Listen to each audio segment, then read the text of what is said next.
Hello दोस्तों, मैं नीलेश कुमार स्वागत करता हूं आप सभी को अपने इस यूट्यूब चैनल पर।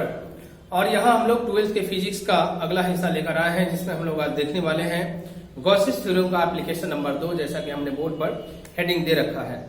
इससे पहले हमने इलेक्ट्रोस्टैटिक्स का जो पहला चैप्टर है उसके बहुत सारे वीडियो अपलोड किए हैं, तो अगर आपने नहीं देखा है तो पहले उन सभी वीडियोज को आप देख लें, तो काफी अच्छा थ्योरेटिकल हिस्सा आपका बहुत ही बेहतरीन हो जाएगा, हमारी उम्मीद है।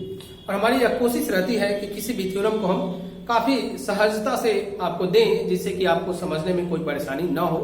और वीडियो काफी बेहतरीन है। अगर आपको बेहतर नहीं लग रहा हो तो आप लाइक ना करें, लेकिन अगर बेहतर लग रहा हो तो जरूर से जरूर लाइक करें और शेयर करें। ओके, तो चलिए अगले टॉपिक की ओर हम लोग चलते हैं। इस टॉपिक का नाम हमने दिया है एप्लीकेशन नंबर 2 और electric field intensity due to a charge solid sphere. Hollow sphere का केस हमने पिछले वीडियो में अपलोड किया है, तो आप उसको भी देख सकते हैं। अगर वो टॉपिक या ये टॉपिक, कोई भी टॉपिक आप अगर दोनों में से कोई भी एक टॉपिक अगर समझ गए हैं तो दोनों ही टॉपिक आपके लिए काफी आसान हो जाएगा। देखिए यहाँ लाइन बाय लाइन एग्जैक्ट होगा, सारे के सारे आधा से ज्यादा जो इसका हिस्सा है वो सेम मिलेगा हॉलो स्फीयर की तरह। देखिए एक फिगर यहां फिर से बनाएंगे हम लोग। एक सॉलिड स्फीयर होगा यहां, ये हमने एक सॉलिड स्फीयर कंसीडर कर रहा है, जिसका रेडियस कैपिटल आर और सेंटर ओ है। सेंटर ओ और रेडियस कैपिटल आर। अब हमें करना क्या है कि जो आप चार्ज देंगे इसको, वो चार्ज सारे के सारे चार्जेस जो है वो इसके वॉल्यूम में फैलेगा। वो सारे चार्ज, मान लिया कि हमने इसको क्यू चार्ज दिया है, तो ये क्यू चार्ज इसके पूरे वॉल्यूम में यूनिफॉर्मली फैलेगा। यहाँ पर जो यूज होने वाला है, जो हम लोग पढ़े थे कंटिन्यूअस चार्ज डिस्ट्रीब्यूशन, उस वाले हिस्से में से यहाँ पर यूज होने वाला हिस्सा होगा हमारा वॉल्यूम चार्ज डेंसिटी, क्योंकि यहाँ सारा का सारा चार्ज वॉल्यूम में फैल रहा है। अब देखिए हमने पॉइंट ले लिया बाहर, यह हमारा केस फर्स्ट होगा, लिख दे रहा हूं मैं केस फर्स्ट, जिसमें आप लिख सकते हैं कि व्हेन द पॉइंट इज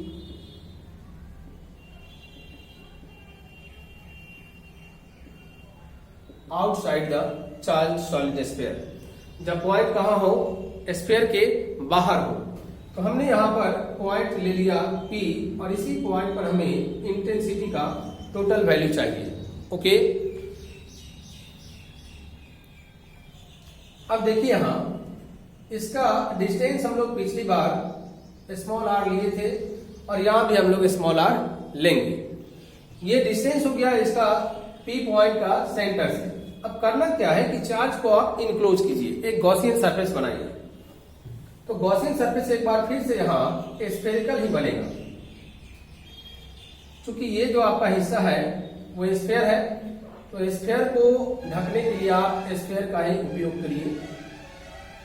ये एक स्फेरिकल गॉसियन सरफेस बनाया, ये है हमारा गॉसियन सरफेस।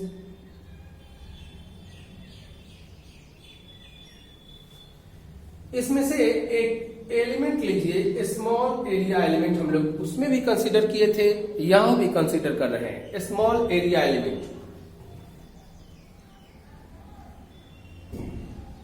जो इंचार्ज के जो इंटेंसिटी है उसके डायरेक्शन के अलोंग ही है। यहाँ का जो एरिया वेक्टर है वो इंटेंसिटी के डायरेक्शन के अलोंग ही है। ओके, देखिए ये जो एरिया वेक्टर है वो इंटेंसिटी के डायरेक्शन के अलोंग ही है।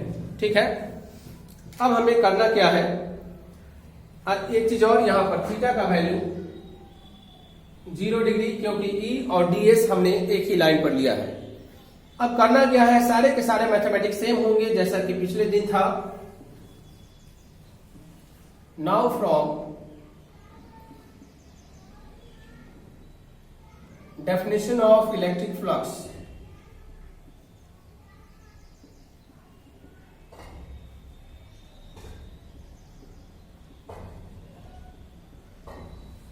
इलेक्ट्रिक फ्लक्स के डेफिनेशन के अनुसार φ equal to whole over integration E ds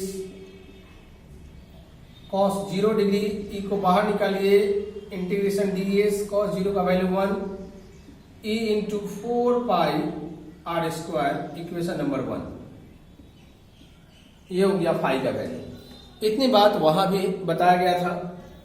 अब हम लोग गॉसेस थ्योरम का एप्लीकेशन पढ़ रहे हैं, तो गॉसेस थ्योरम को अप्लाई कीजिए। Now from Gauss's theorem,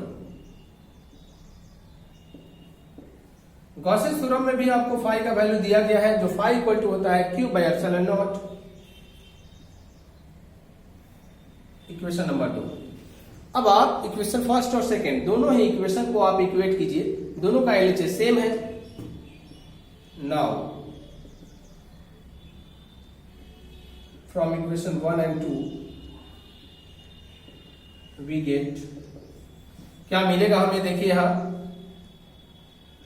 e into 4 pi are square और यहां क्यू बाई एप्सिलॉन नॉट। यहां से आप e का वैल्यू निकालेंगे तो ये क्वांटिटी यहां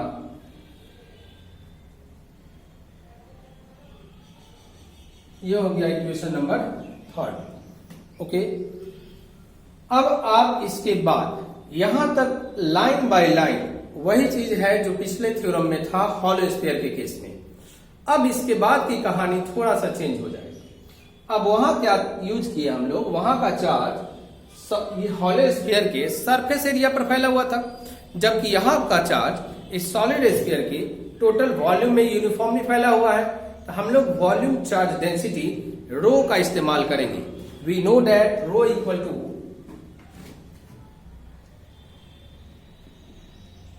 Q बाई V, हम लोग पढ़ चुके हैं।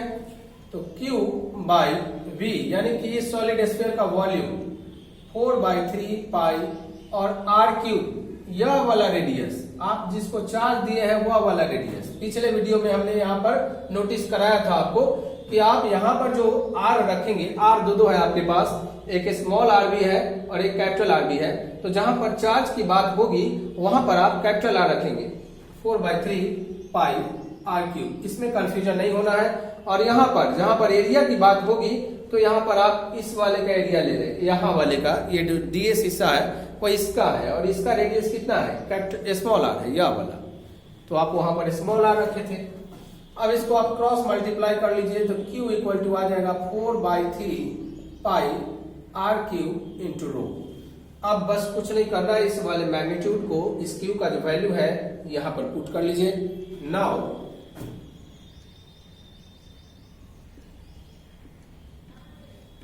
फ्रॉम इक्वेशन 3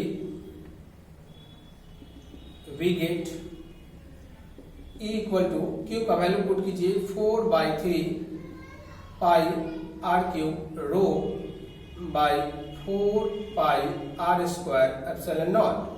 4 पाई से 4 पाई कैंसिल कीजिए और आपके पास जो बच गया वो आपका आंसर है आर क्यूब रो बाई 3 या वाला 3 आर स्क्वायर या और एप्सिलॉन नॉट। तो इस तरह से जब पॉइंट आपका सॉलिड स्फीयर के आउटसाइड होगा, यहां पर होगा, मतलब ये स्फीयर है, यहां पर पॉइंट है, यहां पर पॉइंट है कहीं भी, तो उस परिस्थिति में केस 1 में आप यह लिख सकते हैं कि यहां पर जो स्मॉल आर है वो कैपिटल आर मतलब कि रेडियस से बड़ा होगा। तो आप इसका स्क्रीनशॉट ले ले और थोड़ा सा लैंग्वेज आप खुद से भी लिख सकते हैं उसके उस फिगर को देखकर, तो आपका ये थ्योरम कंप्लीट है।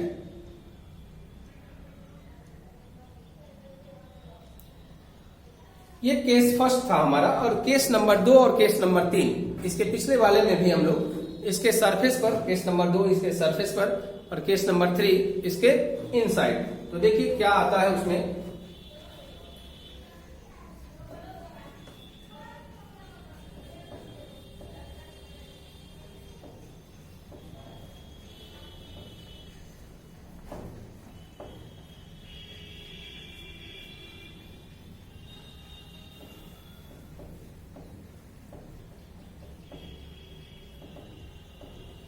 केस 2 पर जाने के लिए हम लोग इसको इक्वेशन 4 ले लेते हैं, ठीक है। और यहां मैं लिख रहा हूं case number 2, when the point is on the surface जब पॉइंट आपका सरफेस पर आ जाएगा तो ये जो P पॉइंट है वो यहां पर आ जाएगा, अब यहां पर तो यानी कि R डिस्टेंस जो है अब यहीं तक सीमित रह जाएगा। तो उस परिस्थिति में आपको करना क्या है, करना यह है कि ये R दोनों बराबर हो जाएगा। इस परिस्थिति में क्या होगा, स्मॉल r और कैपिटल R बराबर हो जाएगा। अब आ जाइए इक्वेशन नंबर 4 में और दोनों R को बराबर कर लीजिए। नाउ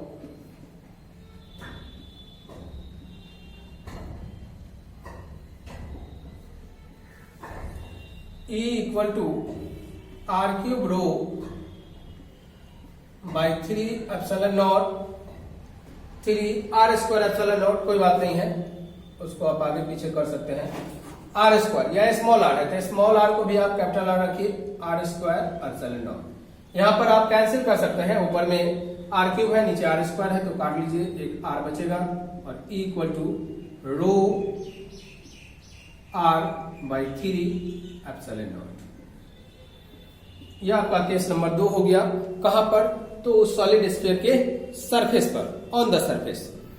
अब इसके अंदर की कहानी के लिए आपको ज्यादा कुछ नहीं करना है। एक तो थोड़ा लॉन्ग प्रोसेस है, उस पर नहीं जाते हैं, बहुत ही आसानी से मैं समझा दे रहा हूं कि इस पार्ट को लॉजिकली आप समझिए।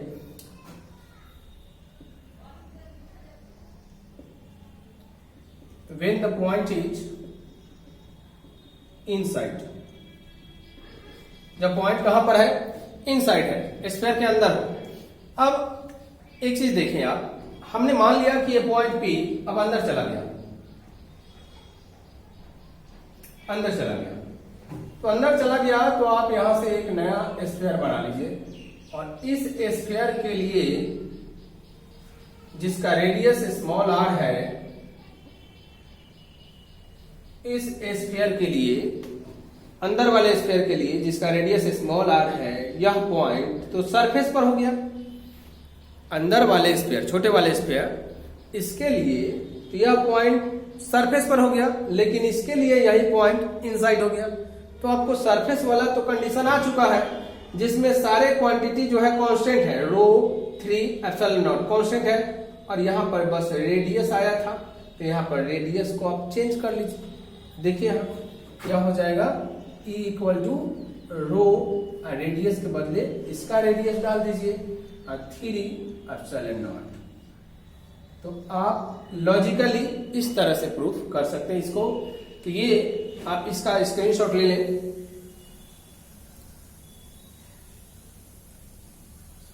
तो ये हमारा एप्लीकेशन नंबर 2 समाप्त होता है गॉसिस थ्योरम का। तो उम्मीद है कि आपको समझ में आया होगा। अगर नहीं समझ में आया हो तो आप हमारे कमेंट बॉक्स में कमेंट कर सकते हैं, या आप 1-2 बार वीडियो को देखिएगा तो समझ में, निश्चित रूप से समझ में आएगा। हमारी पूरी कोशिश है कि आपको हम समझाएं। अगले वीडियो में हम लोग इसका एप्लीकेशन नंबर 3 लेके आते हैं, और तब तक के लिए फिर से वही बात मैं दोहराऊंगा कि वीडियो अगर अच्छा लग रहा हो तो लाइक करें और दोस्तों के साथ शेयर करें। थैंक यू, धन्यवाद।